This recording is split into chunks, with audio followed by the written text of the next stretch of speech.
So it was all very organic. I mean, we never decided to have a place like this. We had planned very little here initially.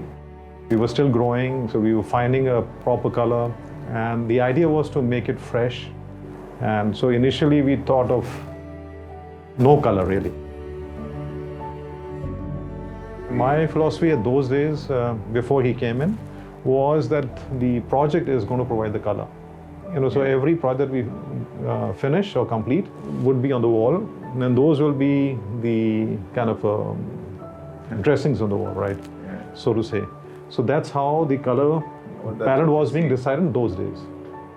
Cut to Sanchit's time. Yeah, no, obviously when we came in, obviously with the sort of young crowd coming in, they wanted some color, to be kind of popped out, popping in and out.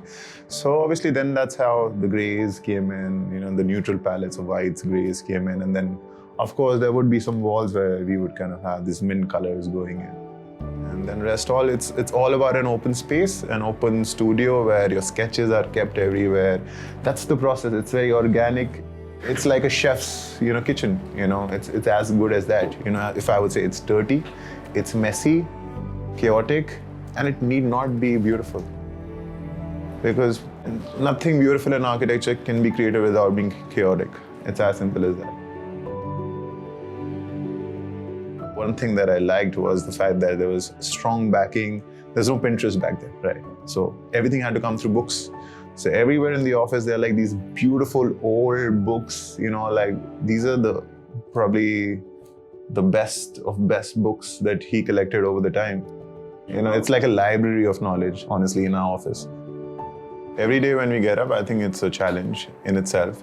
Honestly, one thing about actually working with your own father is that,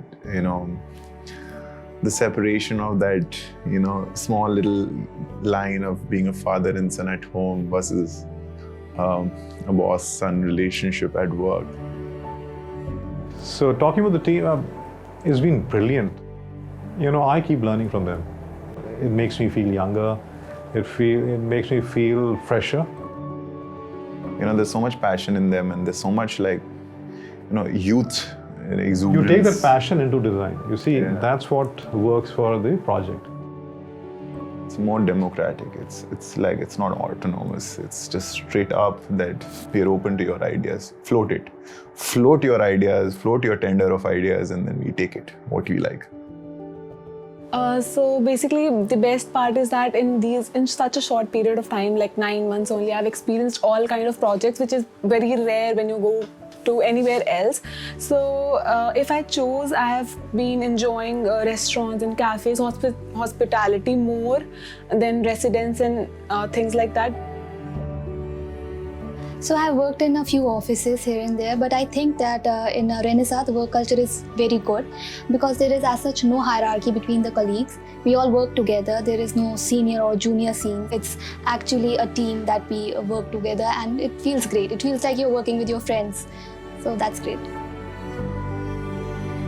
It was fate which brought me here, I think, because it just went in all together like a Tetris piece. Like, I finished my internship, I got a call that you should come back, and then it all just gelled out for me. I think it worked great for us until now. No, honestly, it's like how you say that, going out of the comfort zone. Honestly, if you do something different, will require a lot of R&D, a lot of effort to kind of make it work. So once you do it, once you've done the R&D, then it's easy for others to kind of see, yes, if this is possible, then we can also do it. So rather be the trendsetter than be a trend follower.